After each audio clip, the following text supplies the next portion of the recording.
In this video, we're going to take a look at angles and specifically how they relate to each other in certain situations. So there's some rules on the screen here that we're going to take a look at, and then we're going to see the applications of those rules in different questions. So first thing we're going to look at is vertically opposite angles. These are angles formed by two lines, where the lines just cross each other and form an X shape, as you can see there in the diagram.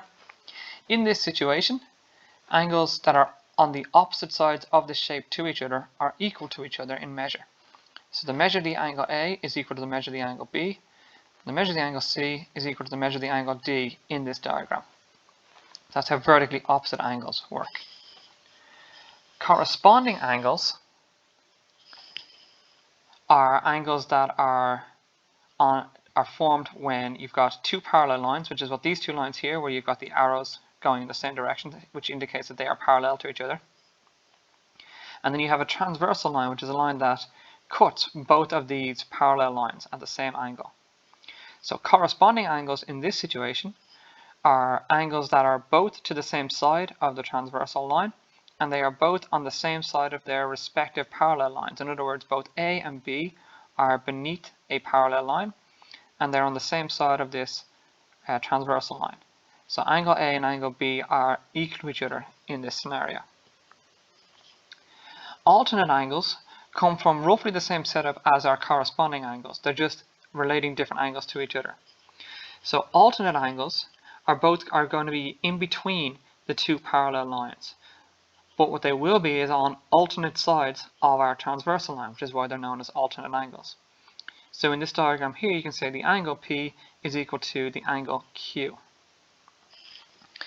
Right. Interior angles are angles that are formed between two parallel lines and by a third line, a transversal line. These are both on the same side of the transversal line, and they are inside or in between the two parallel lines. And these two angles will add up to 180 degrees. So in this situation, the angle S plus the angle R is equal to 180 degrees.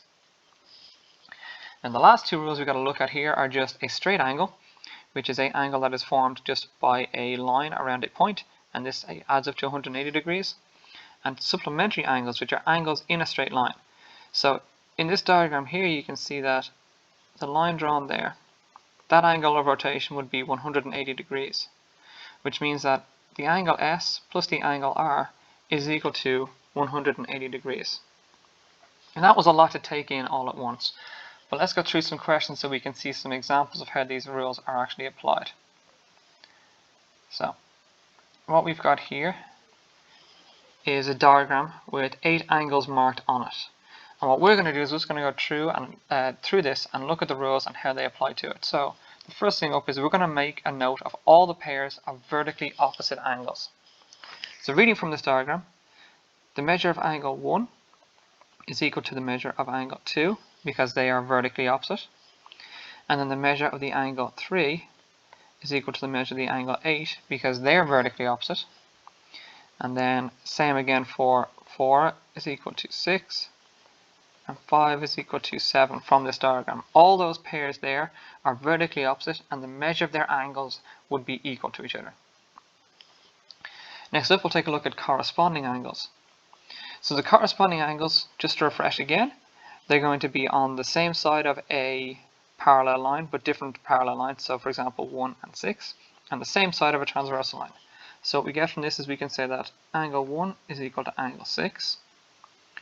We can say that angle 3 is equal to angle 7.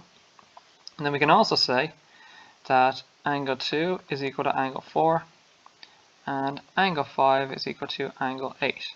Those are all of our pairs of corresponding angles from that diagram just there.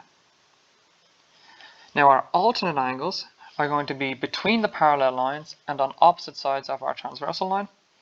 So we're going to have angle 1 is equal to angle 4, and we're going to have angle 8 is equal to angle 7. There's only going to be two pairs of alternate angles. And the last bit for this is just we're going to mark out our interior angles. So with our interior angles, we're looking for angles that are between the parallel lines and to the same side of the transversal line, and they are going to sum up to 180 degrees. So from our diagram, 1 plus 7 is equal to 180 degrees, and 4 plus 8 is equal to 180 degrees from our diagram just there. Let's take a look at an example of this with actual numbers involved and see how we can figure it out.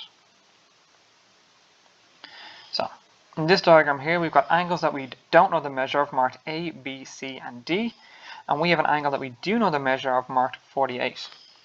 The arrows on these two lines indicate that they are parallel lines.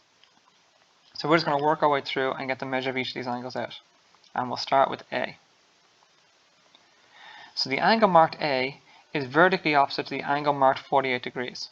So that would mean that A is equal to 48 degrees. That's the measure of the angle marked A. Now for B, what you can see with B is this is a straight line, just marked on the diagram just there, which means that B plus 48 degrees is equal to 180 degrees, which means that B is equal to 180 degrees minus 48 degrees. So B is equal to 132 degrees, like that. Then after that, we can get the measure of the angles C and D by relating them back to B. They both can be related to B. C is an alternate angle to B.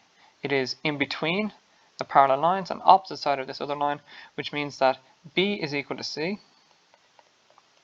which means C is equal to 132 degrees. And then for D,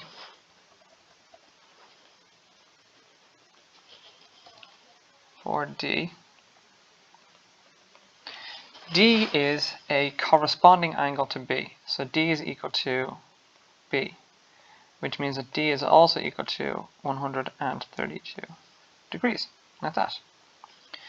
But that's a relatively straightforward one. Let's take a look at a slightly more complicated example and see if we can work out all the angles in this one. So in this we've got angles A, B, C, D, E, F, and G that we do not know the measure of. And we've got three angles we do know the measure of, marked 112 degrees, 40 degrees, and 96 degrees. We've got two parallel lines, which are indicated by the arrows. And we've got three transversal lines. This one over here on the left, this one going diagonally to the middle, and this one over here on the right. And we just have to now figure out the measure of all these angles. And we can actually start with A. We can go through this alphabetically. So A is an alternate angle to the angle marked 96 degrees. They are both inside, they're in between the parallel lines and opposite alternate sides of that transversal line, which means A is equal to 96 degrees. B is a corresponding angle to the angle marked 96, and it is vertically opposite to A. So we have two different reasons to say that B is equal to 96 degrees as well. Now C is going to be a little bit different. This one we've got to do some actual calculations for. So B and C, when you add them together, add up to 180 degrees because it's a straight line.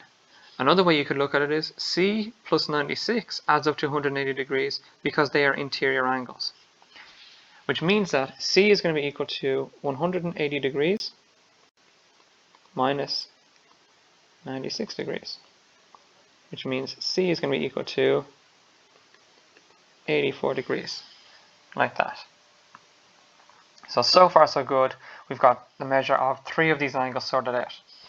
Let's move on to angle D. Okay, so with angle D, D is going to get a little bit more complicated because D looks like it is vertically opposite to the angle marked 112, but it's actually not. The angle that's vertically opposite to 112 is this angle here, the full rotation there from our transversal line all the way over to our parallel line. Which means that for D, what we actually have is D plus 40 degrees is equal to 112 degrees.